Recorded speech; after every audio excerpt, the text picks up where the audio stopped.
স্ত্রীরা স্বামীদের কোন পাশে ঘুমানো উত্তম?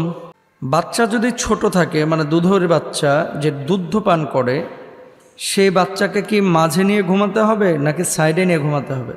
সন্তান যখন প্রাপ্তবয়স্ক হয়ে যাবে তখন এই বাচ্চাকে ঘুমের সিস্টেম কি? খুব ইম্পর্ট্যান্ট একটা বিষয়।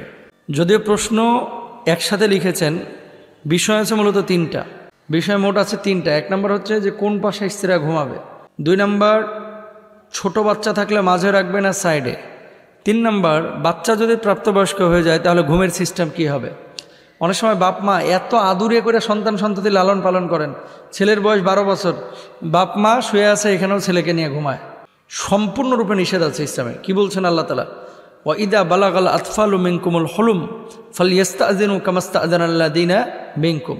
ছেলে মেয়ে যখন প্রাপ্তবয়স্ক হয়ে যাবে তখন বাপ মার ঘরে বেডরুমে অনুমতি ছাড়া ঢোকাও নিষেধ, বিশেষ করে রাত্রিকালীন সময়, জোহরের পরের সময় এবং সকালবেলার সময়। আর আমাদের তো ছেলেমেয়েরা মাশাআল্লাহ বাপ মার রুমকে স্টোর হাউস মনে করে, যা কিছু আছে খেলনা পাতি, বল, টাকা পয়সা, নিজের গোপন জিনিস সব আব্বার ডয়ারে। বাপ মা শুয়ে আছে, বাস প্রয়োজন নয় অনুমতি নেওয়ার। এগুলো শেখান ছেলে মেয়েদেরকে। অনুমতি ছাড়া কোনো সন্তান বাপ মার বেডরুমে ঢুকবেন না, বিশেষ করে যখন তারা বিশ্রামে থাকে বা শুয়ে থাকে। এটা হারাম আপনার জন্য।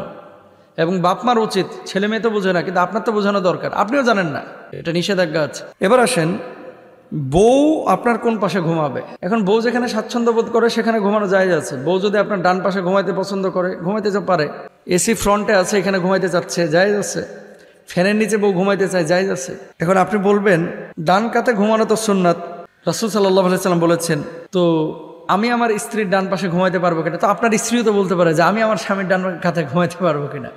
আসলে ইসলামী শরিয়া এটার কোনো বিধি নিষেধ নাই। ইসলামী শরিয়া যে দিক নির্দেশনা দেয় সেটা হচ্ছে ইদা আতাইতা মাদাজাকা ফাতাওয়াদ্দা উযুআকা লিস-সালাহ সুম্মাস্তাজি' আলা শিক্কিকাল আইমান। তুমি বিছানায় যখন যাবে তখন নামাজের মতো ওযু করবে অথবা ডান কাত হয়ে ঘুমিয়ে যাবে। এটা হচ্ছে মূল কথা।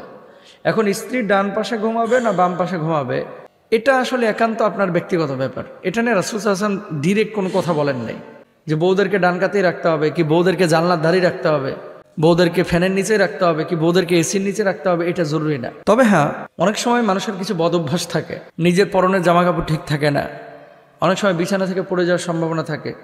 অনেক সময় আমার মা বোনেরা বুকে গহনা রাখে, কানের মধ্যে ঋণ রাখে। গ্রাম অঞ্চলে যেটা হতো আগে, ছিচকে চোর ছিল কিছু, এই যে জানলা দিয়ে হাত ঢুকে মেয়েদের কান থেকে এই কানের দুল ছিঁড়ে নিয়ে চলে যেত, বুকের হাড় ছিঁড়ে নিয়ে চলে যেত।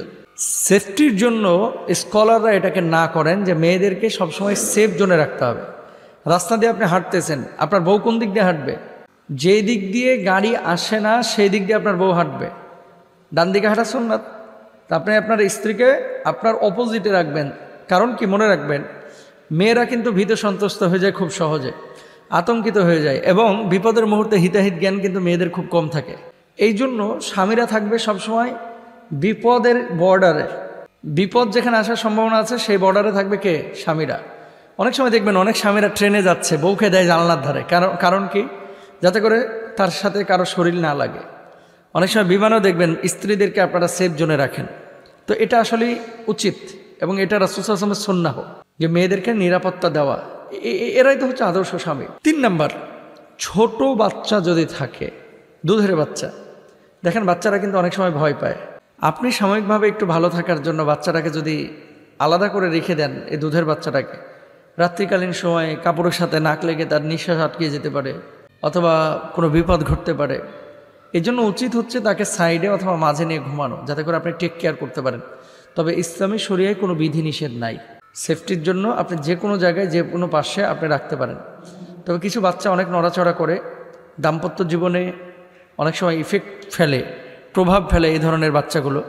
এসব ক্ষেত্রে আমাদের খেয়াল করা উচিত যে বাচ্চা কাচ্চাগুলো যেন ডিস্টার্ব না করে, বাচ্চা কাচ্চাগুলো যাতে করে দাম্পত্য জীবনে কোনো প্রভাব না ফেলে।